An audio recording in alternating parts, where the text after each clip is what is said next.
Hello everyone, and welcome to the Git and GitHub Overview lecture. So in this lecture, we'll just get a quick overview on Git and GitHub in general. So what is Git, G-I-T?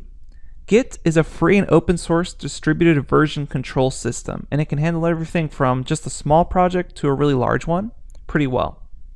So you can go ahead and go to git-scm.com to learn more about Git, and you can try it in your browser for free by clicking this try Git link on the Git page here, and it'll take you to this link at try.github.io, and it'll teach you Git pretty quickly in your browser.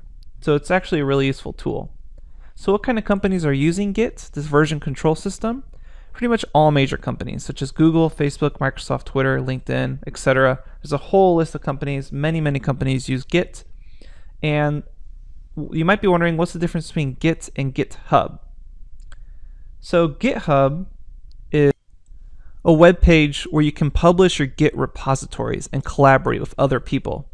So as I mentioned before, Git's a version control system. So it basically has a series of snapshots of your code, which are known as commits.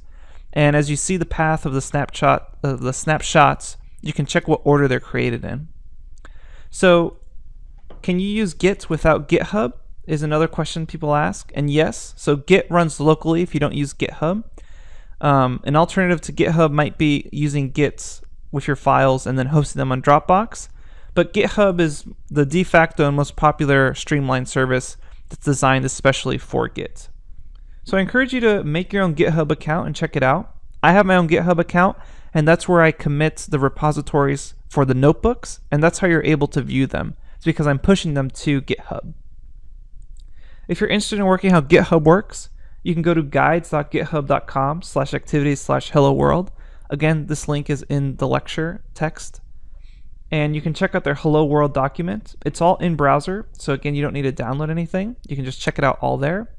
And then another great website for learning Git in general, just Git Git, is gitimmersion.com, and it works for both Mac and Windows. Okay. So that's just a brief overview on Git and version control in general, the links and resources you need to learn more about them. Don't worry if you don't want to check that out right now. Later on in the lecture, we'll touch again on this topic when we talk about modules and importing and creating your own libraries. Alright, that's it for this lecture. Up next, we'll finally get started with Python object and data structure basics. Thanks, and I'll see you at the next lecture.